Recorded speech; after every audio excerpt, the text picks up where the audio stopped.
వైసీపీలో సెకండ్ గా పేరున్న ఎంపీ విజయసాయిరెడ్డి రాజీనామా. శాసన మండలి వైస్ చైర్మన్ మెడలో కాషాయ కండువ. అనుకోకుండా జరుగుతున్నట్లు లేవి పరిణామాలు. అంత లేదు అన్న చోటే చాలా ఉందని నిరూపించుకోవాలనుకుంటుంది కమలం పార్టీ. కూటమి మద్దతున్నా లేకున్నా ఏపీలో స్వతంత్రంగా ఎదగాలని టార్గెట్ పెట్టుకుంది. హిందుత్వ కార్డుని పక్కన పెట్టి అన్ని సామాజిక వర్గాలకు దగ్గరయ్యే ప్రయత్నాల్లో ఉంది. ఏపీలో కమలం పార్టీ నెక్స్ట్ స్టెప్ ఏంటి?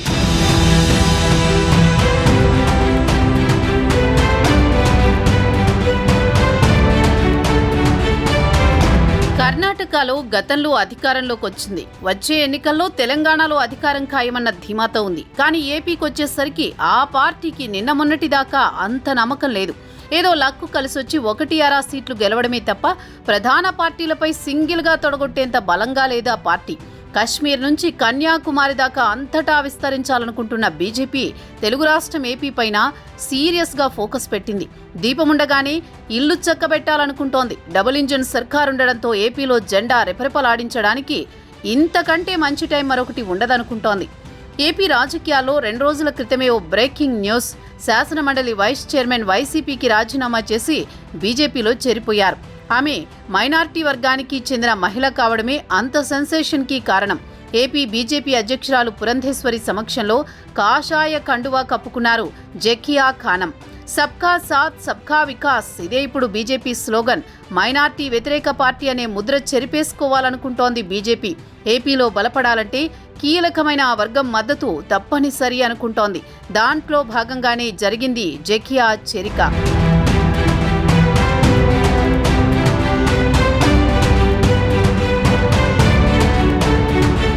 ఎవరు అవునన్నా కాదన్నా ముస్లిం వర్గం ఎప్పుడూ బీజేపీని అనుమానంగానే చూస్తూ ఉంటుంది. కానీ ఏపీలో హిందూ ముస్లిం అనే భేదం అంతగా ఉండదు.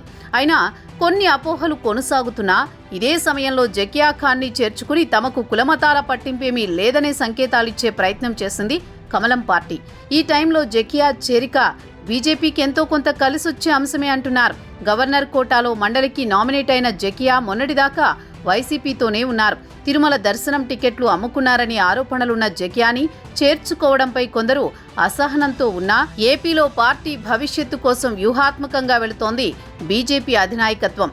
సార్వత్రిక ఎన్నికల్లో ఏపీలో కూటమి తిరుగులేని మెజారిటీతో అధికారంలోకి వచ్చింది. పార్టీకి కనీస బలం లేని చోట కూడా పొత్తులో బీజేపీ గెలిచింది. ధర్మవరం, ఎచ్చెర్ల లాంటి నియోజకవర్గాల్లో ఆ పార్టీ గెలుస్తుందని ఊహించలేదెవరు. వచ్చే ఎన్నికల్లోనూ మిత్రబంధం ఇలాగే బలంగా ఉంటుందంటోంది టీడీపీ. కానీ ఎవరో ఒకరి ఆసరాతో గెలవడం కాదు, స్వతంత్రంగా ఎదగాలన్న పట్టుదలతో ఉంది కమలం పార్టీ. అసెంబ్లీ, పార్లమెంట్ ఎన్నికల టిక్కెట్ల విషయంలోనూ, తర్వాత ఎమ్మెల్సీ, రాజ్యసభ నియామకాల్లోనూ సామాజిక సమీకరణాలను పరిగణలోకి తీసుకుంది. వైసీపీలో మొన్నటిదాకా నెంబర్ 2గా ఉన్న విజయసాయిరెడ్డి లాంటి నాయకుడు కూడా బీజేపీకి మద్దతిస్తున్నారు. బుగ్గన లాంటి కొందరు మాజీ మంత్రులు కమలం వైపు చూస్తున్నారు.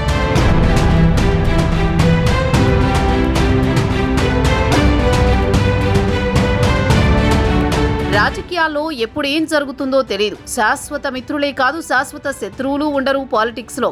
ఏపీలో టీడీపీ, జనసేన మద్దతంటే చాలని సైలెంట్గా ఉండడం లేదు BJP. Srikakulam to Nellore party బలోపేతం కావాలనుకుంటోంది. సంస్థాగతంగా బలపడే ప్రయత్నాలు చేస్తూనే కీలక నేతలను పార్టీలోకి ఆహ్వానిస్తోంది. టీడీపీ, జనసేనలో చేరలేని వారికి ఏపీలో బీజేపీ ఇప్పుడు బలమైన ఆప్షన్గా కనిపిస్తోంది. ఏపీ రాజకీయాల్లో పడిలేచిన కెరటంలా మొన్నటి ఎన్నికల్లో 100% స్ట్రైకింగ్ రేట్తో గెలిచింది జనసేన. డిప్యూటీ సీఎంగా ప్రభుత్వంలో చక్రం తిప్పుతున్నారు జనసేనాని పవన్ కళ్యాణ్. ఈ పాటికి ఏపీ రాజకీయాల్లో జనసేన రాజకీయంగా మరింత బలపడి ఉండాలి. కానీ క్షేత్రస్థాయిలో సీన్ మరోలా ఉంది.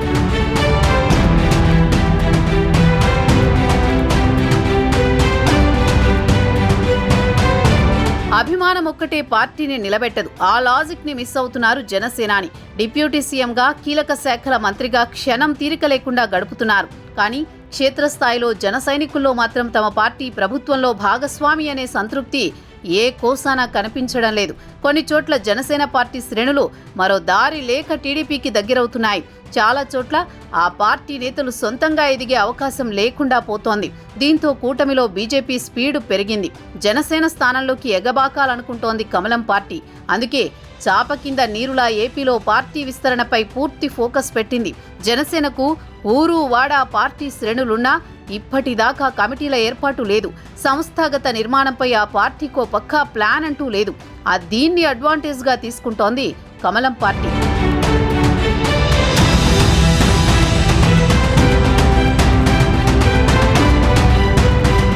జనసేన కోసం రాత్రింబవళ్లు కష్టపడే క్యాడర్ ప్రభుత్వం వచ్చి ఏడాది కావస్తున్నా ఇంకా నైరాస్యంలోనే ఉంది.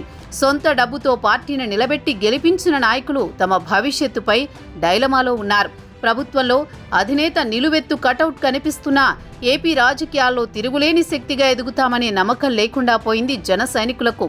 పొత్తు ధర్మమే అయినా కొన్ని నియోజకవర్గాల్లో జనసేన క్యాడర్ టీడీపీనే నమ్ముకోవాల్సి వస్తోంది. తాడేపల్లిగూడెం జనసేన ఎమ్మెల్యే ఆవేదన వింటే అర్థమవుతుంది క్షేత్రస్థాయిలో ఆ పార్టీ పరిస్థితి ఎలా ఉందో చెప్పేందుకు.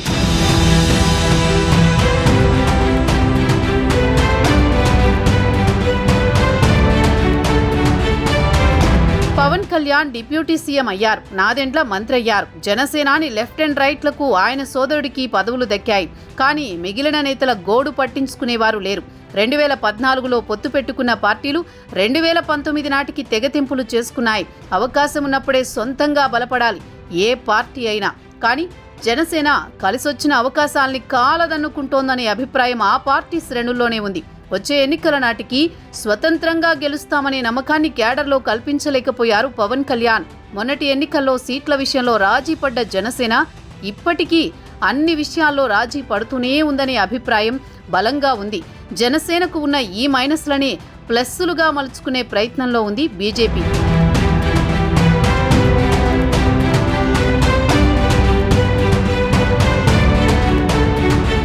ఏపీలో బీజేపీ ఓ పక్క చాప కింద నీరులా విస్తరిస్తుంటే జనసేన పార్టీ మాత్రం జావగారిపోతోందని ప్రజల్లో చర్చ జరుగుతోంది. సంస్థాగతంగా బలోపేతమైతే పార్టీ సొంతంగా గెలుస్తుంది. అధికారంలోకి వస్తామనే నమ్మకంతో ఇన్నాళ్లు పార్టీ కోసం కష్టపడ్డారు. అధికారంలో ఉండగా ఏమీ చేయలేకపోతే రేపు పార్టీతో ఎవరు నిలబడతారనే అనుమానాలు రేకెత్తుతున్నాయి. జనసేన ఈ లోటుపాట్లను సరిచేసుకుంటుందో లేదో గాని బీజేపీ మాత్రం స్పీడు పెంచేసింది. బలమైన నాయకత్వాన్ని సిద్ధం చేసుకుంటోంది. అన్ని సామాజిక వర్గాలకు దగ్గరయ్యే వ్యూహంతో ముందుకెళుతోంది. కమలం పార్టీ పెద్దలతో జనసేనానికి సన్నిహిత సంబంధాలున్నాయి. తాము బలపడితే భవిష్యత్తులో అవసరమైతే జనసేనతో కలిసి జర్నీ చేయొచ్చనేది బీజేపీ వ్యూహంగా కనిపిస్తోంది.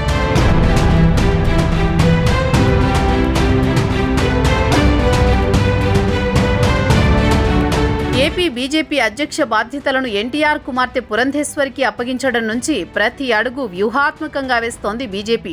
ఏ రోటికాడ ఏ పాట పాడాలో కమలం పార్టీకి వెన్నతో పెట్టిన విద్య. పాపం జనసేనకే ఇంకా రాజకీయాలు పూర్తిగా వంటబట్టలేదు.